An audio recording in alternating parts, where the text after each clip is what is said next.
দ্বাদশ শ্রেণী রসায়ন থার্ড সেমিস্টার তৃতীয় অধ্যায় হ্যালো অ্যালকেন এবং হ্যালো অ্যারিন সমূহ। তো এখন আমরা পড়াশোনা করব গ্রিগনার্ড বিকারক সম্পর্কে। Grignard reagent. গ্রিগনার্ড বিকারকের সাধারণ সংকেত হলো RMgX। এই RMgX-এ আর কি বোঝায়? আর হলো অ্যালকিল বা অ্যারাইল গ্রুপ। অ্যালকিল গ্রুপের মধ্যে মিথাইল, ইথাইল এইসব হতে পারে, প্রোপাইল এইসব হতে পারে। আর অ্যারাইল গ্রুপের মধ্যে হতে পারে ফিনাইল বা বেনজিন বলয় আছে, এইরকম ধরনের গ্রুপগুলি। আচ্ছা, এবার এই যে এক্স কি বোঝায়? এই RMgX যে সংকেতটি রয়েছে সেখানে এক্স কি বোঝায়? এক্স বোঝায় ক্লোরিন, ব্রোমিন, আয়োডিন, অর্থাৎ ক্লোরাইড, ব্রোমাইড, আয়োডাইড। আর এখানে যে Mg রয়েছে মাঝখানে সেটি হচ্ছে ম্যাগনেসিয়াম ধাতু। এই হচ্ছে গ্রিগনার্ড বিকারকে যে RMgX রয়েছে সেখানে বিভিন্ন চিহ্নগুলি কি বোঝাচ্ছে সেটা গেল। এবার আমরা দেখব গ্রিগনার্ড বিকারকের গঠন। কি দেখতে পাচ্ছি? গ্রিগনার্ড বিকারকের গঠনের ক্ষেত্রে আমরা দেখতে পাচ্ছি যে আর এবং Mg এর মধ্যে একটি সমযোজী বন্ধন বর্তমান। এই সমযোজী বন্ধনটি ধ্রুবীয় প্রকৃতির হয়। কেন? কারণ ম্যাগনেসিয়াম হলো তড়িৎ ধনাত্মক। ম্যাগনেসিয়াম কি? তড়িৎ ধনাত্মক। কার থেকে? ম্যাগনেসিয়াম যে কার্বনের সঙ্গে যুক্ত আছে, অ্যালকিল বা অ্যারাইল গ্রুপের যে কার্বনের সঙ্গে ম্যাগনেসিয়াম ধাতু যুক্ত আছে সেই কার্বনের থেকে ম্যাগনেসিয়াম অধিক তড়িৎ ধনাত্মক। সেই জন্য কি হয়, এই বন্ধনের ইলেকট্রন মানে ম্যাগনেসিয়ামের সঙ্গে যে কার্বনের বন্ধন আছে সেই বন্ধনের ইলেকট্রন জোড় এই অ্যালকিল বা অ্যারাইল গ্রুপের কার্বনের দিকে সরে থাকে। সেই জন্য কার্বনের এই অ্যালকিল গ্রুপের বা অ্যারাইল গ্রুপের কার্বনের মাথায় আংশিক ঋণাত্মক এবং ম্যাগনেসিয়ামের মাথায় আংশিক ধনাত্মক আধান সৃষ্টি হয়। এইভাবে করে কিন্তু RMgX-এর যে আর আর Mg-এর মধ্যে সমযোজী বন্ধন রয়েছে সেটি ধ্রুবীয় প্রকৃতির হয়।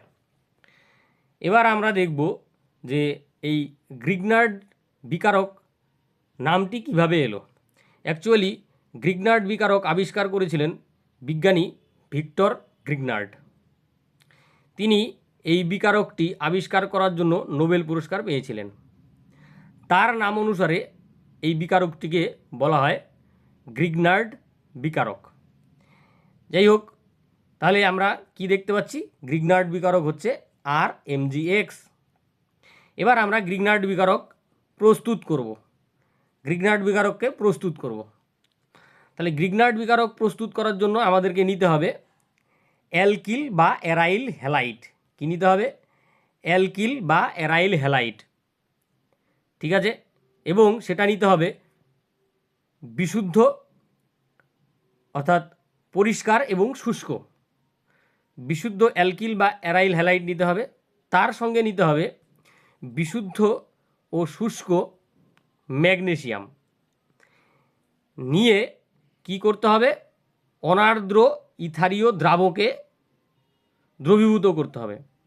কি তাহলে বললাম যে অনার্দ্র ইথারীয় দ্রাবকে বিশুদ্ধ ও শুষ্ক অ্যালকিল হ্যালাইডকে যদি বিশুদ্ধ শুষ্ক ম্যাগনেসিয়ামের সঙ্গে বিক্রিয়া ঘটানো হয় তাহলে কিন্তু আমাদের RMgX অর্থাৎ কি তৈরি হবে? গ্রিগনার্ড বিকারক তৈরি হবে। এবার তাহলে এই RMgX-এর নামটা কি হতে পারে? নাম হতে পারে অ্যালকিল বা অ্যারাইল ম্যাগনেসিয়াম হ্যালাইড। যদি এখানে অ্যালকিল গ্রুপ থাকে তাহলে বলবো অ্যালকিল ম্যাগনেসিয়াম হ্যালাইড, আর যদি অ্যারাইল গ্রুপ থাকে তাহলে বলবো অ্যারাইল ম্যাগনেসিয়াম হ্যালাইড। ঠিক আছে, এইবার আমরা কয়েকটি গ্রিগনার্ড বিকারকের উদাহরণ দেখব। কি গ্রিগনার্ড বিকারকের উদাহরণ? এবার আমরা নিলাম অ্যালকিল হ্যালাইড হিসাবে নিলাম মিথাইল আয়োডাইড, কী নিলাম? মিথাইল আয়োডাইড, শুষ্ক এবং বিশুদ্ধ। তার সঙ্গে কী নিলাম? শুষ্ক ও বিশুদ্ধ Mg। এবার অনার্দ্র ইথারীয় দ্রাবকে বিক্রিয়াটি সংঘটিত হবে, তার ফলে যে গ্রিগনার্ড বিকারকটি তৈরি হবে সেটি হলো CH3MgI। এই গ্রিগনার্ড বিকারকটির নাম হলো কি? Methyl magnesium iodide. কী নাম? মিথাইল ম্যাগনেসিয়াম আয়োডাইড গেল। এবার আমরা আরেকটি গ্রিগনার্ড বিকারক প্রস্তুত করব। কী নিব তার জন্য? নিচ্ছি ইথাইল ব্রোমাইড, শুষ্ক এবং বিশুদ্ধ। এবারে আমরা ম্যাগনেসিয়াম নিব, শুষ্ক এবং বিশুদ্ধ। আর বিক্রিয়াটি সংঘটিত হবে অনার্দ্র ইথারীয় দ্রাবকে। তার ফলে যে গ্রিগনার্ড বিকারকটি তৈরি হবে সেটি হলো CH3CH2MgBr। এই গ্রিগনার্ড বিকারকটির নাম হলো ইথাইল ম্যাগনেসিয়াম ব্রোমাইড। বোঝা গেল? তাহলে কি দেখতে পাচ্ছি আমরা? বিক্রিয়াগুলো থেকে দেখতে পাচ্ছি যে এই যে অ্যালকিল হ্যালাইডের কার্বন এবং হ্যালাইডের মধ্যে যে সমযোজী বন্ধন আছে, সেই সমযোজী বন্ধনটি ধ্রুবীয় প্রকৃতির। এই সমযোজী বন্ধনের মাঝে ম্যাগনেসিয়াম যে ধাতুটি আছে, পরমাণুটি আছে, সেটি এখানে ঢুকে যায়। তার ফলেই কিন্তু আমাদের গ্রিগনার্ড বিকারক প্রস্তুত হয়। এবার আমরা একটা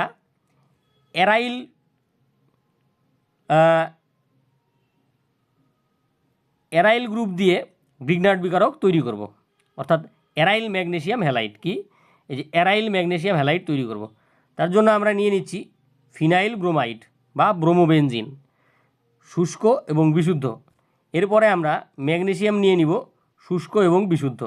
তারপর সেই অনার্দ্র ইথারীয় দ্রাবকে বিক্রিয়াটি সংঘটিত হবে। হলে পরে কি তৈরি হচ্ছে? যে ফিনাইল গ্রুপ MgBr। ঠিক আছে? তাহলে কি তৈরি হইল? বেনজিন বলয় দেখতে পাচ্ছি একটা, এটা এখানে ছিল, সেই বেনজিন বলয় হচ্ছে এটা। আর এর মাঝখানে যে বন্ধনটি ছিল, অর্থাৎ ব্রোমিন, তার সঙ্গে ছিল একটি কার্বন। এই যে এখানে একটি কার্বন ছিল, এই যে কার্বন, এই কার্বন আর ব্রোমিনের মাঝখানে কি হয়ে গেল? কার্বন আর ব্রোমিনের মাঝখানে একটি Mg চলে আসলো। ঠিক আছে? তার ফলে তৈরি হলো কি? এই বেনজিন বলয় MgBr। ঠিক আছে? তাহলে এই যৌগটির নাম কি? এই যৌগটির নাম হচ্ছে ফিনাইল ম্যাগনেসিয়াম ব্রোমাইড। তাহলে কিন্তু এইভাবে করে আমরা অ্যালকিল এবং অ্যারাইল ম্যাগনেসিয়াম হ্যালাইড বা যাদের আমরা বলছি গ্রিগনার্ড বিকারক, সেগুলো সহজেই প্রস্তুত করতে পারি। ঠিক আছে? তাহলে আমরা কি দেখতে পাচ্ছি? এখানে এটি হচ্ছে অ্যালকিল ম্যাগনেসিয়াম হ্যালাইড, আর এটি হচ্ছে অ্যালকিল ম্যাগনেসিয়াম হ্যালাইড, আর এটা হচ্ছে অ্যারাইল ম্যাগনেসিয়াম হ্যালাইড। তো আজকের গ্রিগনার্ড বিকারক সম্পর্কে আলোচনা এখানেই শেষ হলো। ধন্যবাদ।